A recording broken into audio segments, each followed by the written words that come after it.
this is a time of phenomenal change.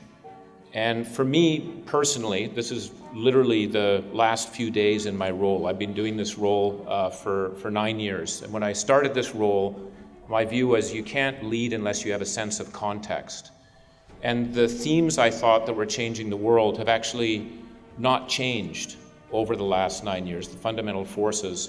But what's happened is they've intensified at a level that I couldn't imagine. And I want to walk through some of those because I think that's what's leading to a need for a new set of rules as we look ahead.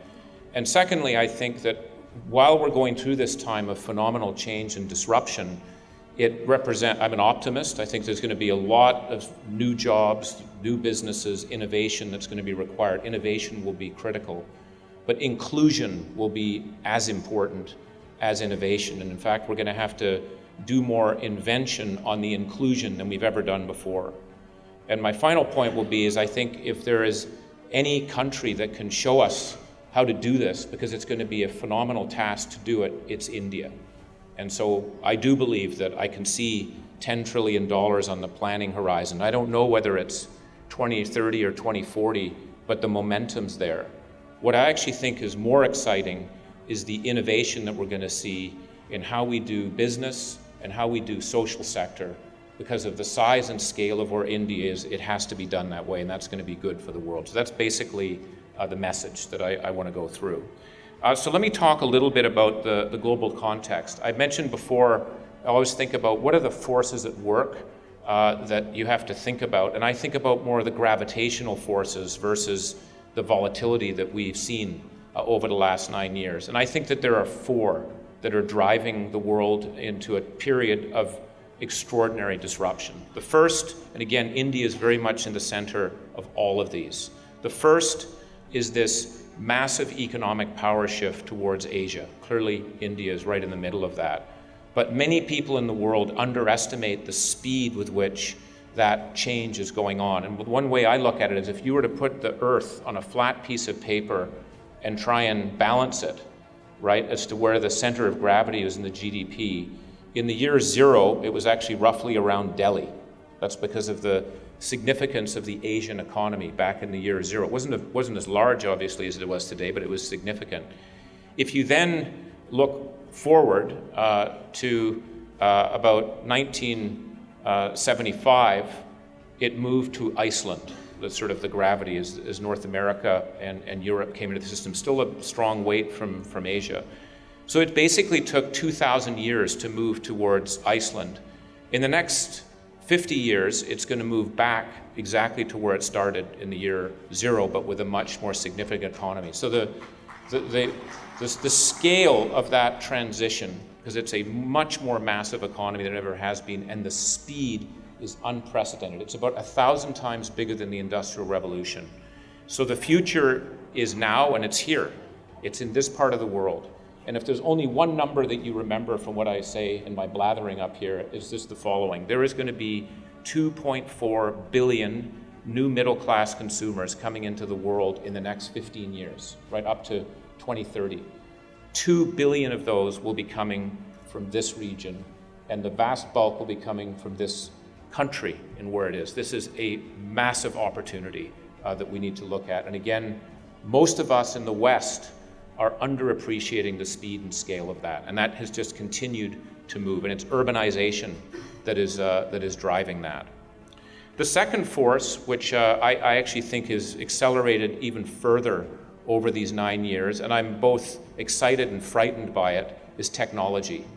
Technology is just moving at a pace we've never seen. I think we're in chapter 1 of a 100-chapter book, but if you think about what computing power has done, what the connectedness of things and people has done, and what big data has done, it is completely transforming everything.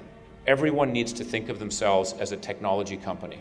If I even think about the Catholic Church, the Pope has decided to establish a ethics committee on artificial intelligence. And I'm not a deep reader of the Bible. I don't think anything was written about artificial intelligence in the Catholic Church. But if you want to lead an organization, even if you're a religious organization, you better embrace technology. in where it is. So every single one of us has to think about how it's transforming us. And the biggest implication for me of technology is speed. Every organization has to think about clock speed. How fast is the world moving? Because it's disrupting all of us. And it's not just in mobile commerce, it's in energy storage, it's in material science, it's in every single aspect. We're now seeing technology being applied to science, to medicine. We're getting big changes on that side. So this is going to lead to very significant changes in the world. The third, which may be a weird thing to talk about here in India, but it's a global phenomenon, is the aging of the Earth. We are becoming a very old planet. We're going to have more people over the age of 65 than under the age of 14 in about 20 years from now. Except in this country, where you have this demographic dividend, and I think we should never underestimate that asset that was. We have to skill the group and make sure that they have jobs, but people are going to be crying not to have young talent. So let's make sure we use it. Japan has gone off the edge on that side. I come from Canada. It's the next fastest aging OECD country in the world. And what that means for a country like Canada is that our GDP growth rate is going to be cut in half just because of demographics. Doing nothing means we're going to have a lower drop. It's just the way it works, and it's a fundamental issue. And older people cost more money. Again, as I get older, I'm happy that we have more older people. I think wisdom and so forth is important, but old people cost more money in the systems, and that's going to require fundamental changes to healthcare that we've never seen before, how we work, lifelong learning. There's no way that we can retire at 65 anymore down the road in the future. This is going to change some basic conventions of how we work. That's the third force that's there. And the fourth one, which is one that I want to talk about in terms of inclusion, is that with all of these changes that are going on, there is a search or yearning for a new societal deal. Because some people, a few people, are gaining from these changes that I've just talked about, but there's a lot of people that are not. And the challenge with that is that the people who are not gaining and not being able to participate are getting ticked off and upset, and they have visibility. And we know, for example, that 500 million people over the period of 2002 to 2017 saw a decrease in their actual household incomes as we move through it. And that causes concern. And technology is an increasing returns to scale game. Fewer people get more of the benefit as you go through it. And that's going to challenge us on some of the orthodoxies about how we think about distribution of wealth and how that moves through the system, because you can't keep assuming the same system is going to work unless you want to see a revolution occur. So everyone has to be thinking about where that is.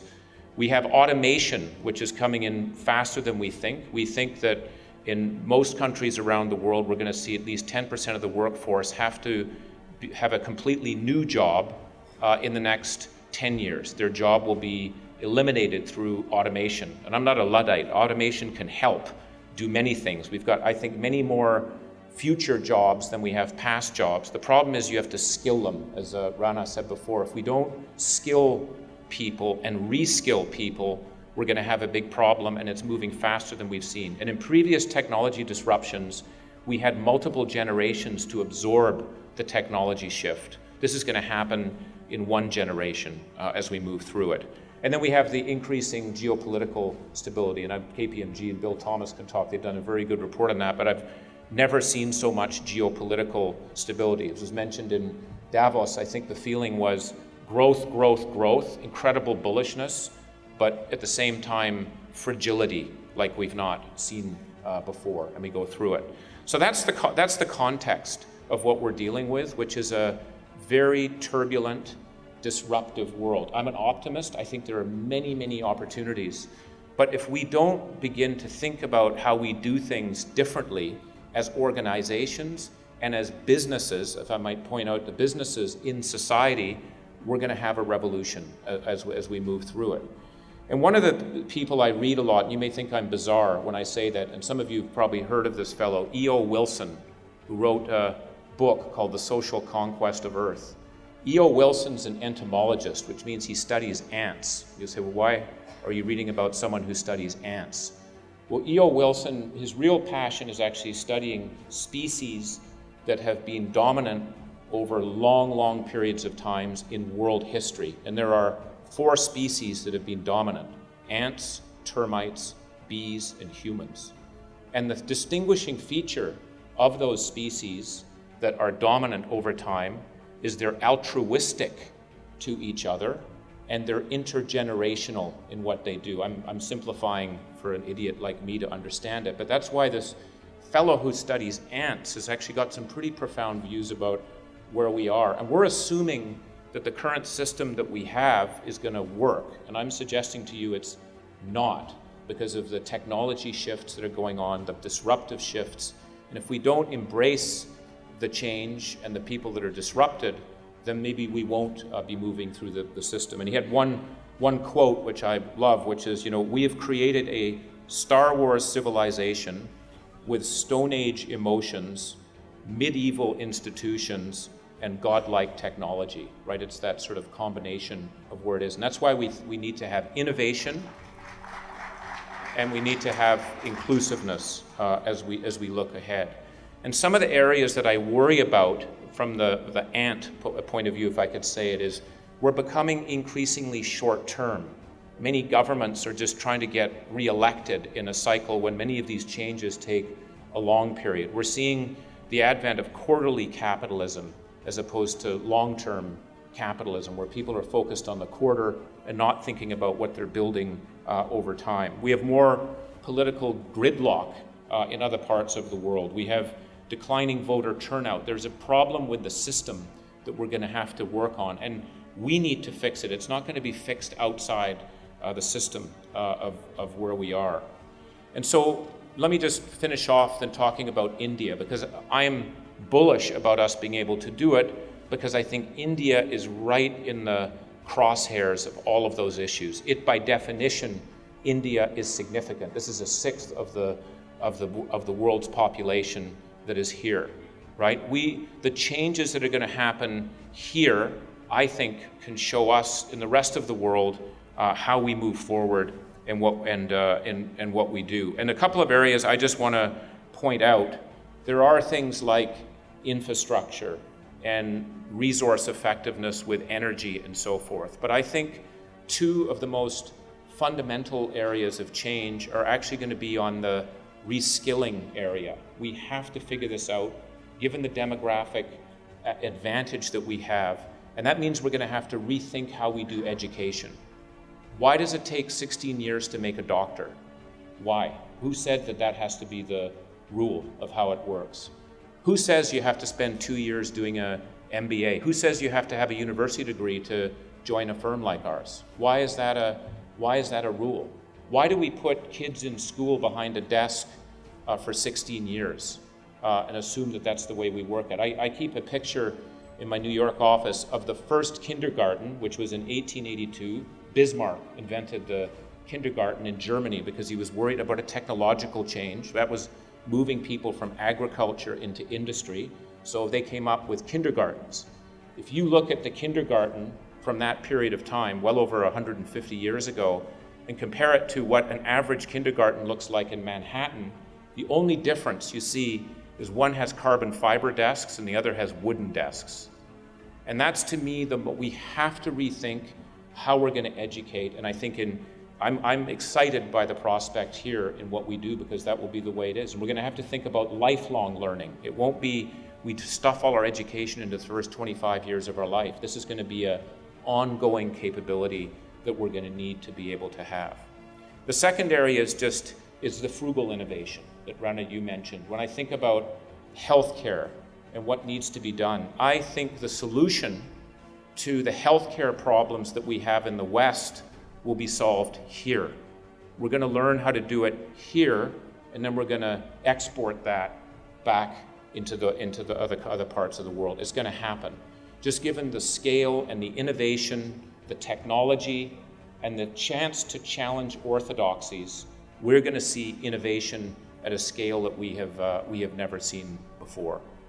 And finally, I just think there's this notion again about, with disruption, with the average clock speed of the world going up, with the average lifetime of an S&P 500 company going from 90 years to 15 years, all of us are going to have to be comfortable challenging our basic orthodoxies, all of them except our values. Every single one of those orthodoxies needs to be challenged. And this is a country that has the history, it has the leadership, it has the leaders to be able to lead us in how we do this fundamental transformation that we're all going to need to do over the next 15 years.